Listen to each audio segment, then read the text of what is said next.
Hi అండి. Welcome back to Aswi cooks. వడియాలు పెట్టే టైం అయితే మొదలైపోయింది కదండీ! ఈరోజు మీకు నేను రాగి పిండితో వడియాలను ఎలా చేయాలో చూపిస్తానండి. ఈ వడియాలు పువ్వులా పొంగుతూ మంచి రుచిగా ఉంటాయి. చూడండి ఎంత క్రిస్పీగా వచ్చాయో. ఈ వడియాలను ఎలా తయారు చేయాలో చూద్దామండి. ఒక గిన్నె తీసుకొని అరకప్పు రాగి పిండిని వేసుకోండి. అరకప్పు బొంబాయి రవ్వను కూడా వేసుకోండి. ఈ బొంబాయి రవ్వని సూజీ రవ్వ అని కూడా అంటారు. మొత్తం కలిపి ఒక కప్ అయితే తీసుకున్నామండి. రాగి పిండి ఎంత తీసుకుంటే బొంబాయి రవ్వ కూడా అంతే తీసుకోవాలండి. ఇప్పుడు పిండి రవ్వ బాగా కలిసేటట్లు కలుపుకోండి. ఇలా కలుపుకున్న తర్వాత ఇక్కడ మనం ఒక కప్పు పిండిని తీసుకున్నాం కాబట్టి 2 కప్పుల నీళ్ళను వేసుకుని కలుపుకోవాలండి. ఈ కొలత ప్రకారం చేసుకోవాలి. ఈ పిండిని ఉండలు లేకుండా బాగా కలిసేటట్లు కలుపుకొని పక్కన పెట్టుకోవాలి. ఇప్పుడు వడియాల పిండి ఉడకబెట్టడం కోసం వెడల్పుగా ఉన్న ఒక పెద్ద గిన్నెను తీసుకోండి. ఆ గిన్నెలోకి 6 కప్పుల నీళ్ళను వేసుకోవాలి. పిండిలో 2 కప్పులు వేసి కలిపాం కదండి, మొత్తానికి 8 కప్పులు నీళ్ళు అయితే అవుతాయి. మనం గ్లాస్తో కొలుచుకున్న, చెంబుతో కొలుచుకున్న ఈ విధంగా ఈ కొలతలతోటైతే నీళ్ళు అయితే వేసుకోవాలండి. ఇలా నీళ్ళన్నీ వేసుకున్న తర్వాత ఈ గిన్నెని స్టవ్ పై పెట్టి ఈ నీళ్లు బాగా మరిగేటట్లు మరిగించాలి. ఈలోపు మనం ఒక అరగంట పాటు నానబెట్టుకున్న సగ్గుబియ్యాన్ని వేసుకోవాలండి. 2 టేబుల్ స్పూన్లు వేసుకుంటే సరిపోతాయి. ఈ సగ్గుబియ్యం కాస్త ఉడికి ఇలా పైకి తేలిన తర్వాత అర స్పూన్ జీలకర్ర, కచ్చాబచ్చాగా దంచుకున్న పండు మిరపకాయల పేస్ట్‌ని వేసుకోండి. ఇక్కడ మీరు పచ్చిమిరపకాయల పేస్ట్‌ని వేసుకున్నా ఏం పర్వాలేదు. టేస్ట్‌కి తగ్గట్టుగా ఉప్పును కూడా వేసుకోండి. ఉప్పు వేసుకునేటప్పుడు కాస్త తగ్గించి వేసుకోవాలండి. వడియాలు ఆరిన తర్వాత ఉప్పగా అయిపోతాయి.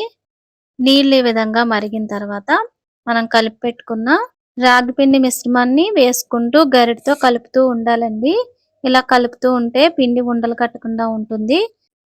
మంటని మీడియం ఫ్లేమ్‌లో పెట్టుకుని ఇలా కలుపుకుంటూ నిదానంగా ఈ పిండి జిగురొచ్చేంత వరకు ఉడికించుకోవాలి.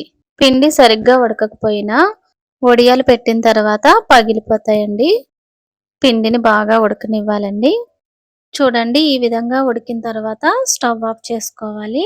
ఈలోపు మనం ఒక క్లాత్‌ని తడిపి ఉంచి వడియాలు పట్టుకోవడానికి వీలుగా ఎండ తగిలే చోట ఈ క్లాత్‌ని పరుచుకోవాలి. ఇలా క్లాత్ పరుచుకున్న తర్వాత గరిటెతో కొంచెం కొంచెం పిండిని తీసుకుని ఈ విధంగా వడియాలు పెట్టుకోవాలండి. ఈ వడియాలు పెట్టిన తర్వాత మనం స్ప్రెడ్ చేయాల్సిన అవసరం లేదు. అవే పాకుకుపోతాయండి. ఈ వడియాల్ని పిండి వేడిగా ఉన్నప్పుడే పెట్టేసుకోవాలండి. పిండి చల్లారే కొలది పిండి గట్టి పడిపోతుంది. ఇలా మొత్తం వడియాలన్నీ పెట్టేసుకున్న తర్వాత ఈ వడియాల్ని 2 రోజుల పాటు ఎండలో ఆరనివ్వాలి. ఎండ ఎక్కువగా ఉంటే ఒక రోజులోనే ఆరిపోతాయండి. ఇలా వడియాలు పూర్తిగా ఆరిన తర్వాత మూడో రోజు ఈ వడియాలను అయితే తీసుకోవాలండి. ఈ క్లాత్‌ని వెనక వైపుకు మడుచుకొని కాసిన్ని నీళ్లు చల్లుకోవాలి. నీళ్లు చల్లిన వెంటనే తీయకూడదండి. ఒక నిమిషం పాటు అలా ఆగి ఈ క్లాత్ కాస్త మెత్తబడిన తర్వాత వడియాల్ని ఒక్కొక్కటిగా తీసుకోవాలి. పిండి కరెక్ట్‌గా ఉడకడం వల్ల వడియాలనేవి విరిగిపోకుండా చక్కగా వచ్చాయండి.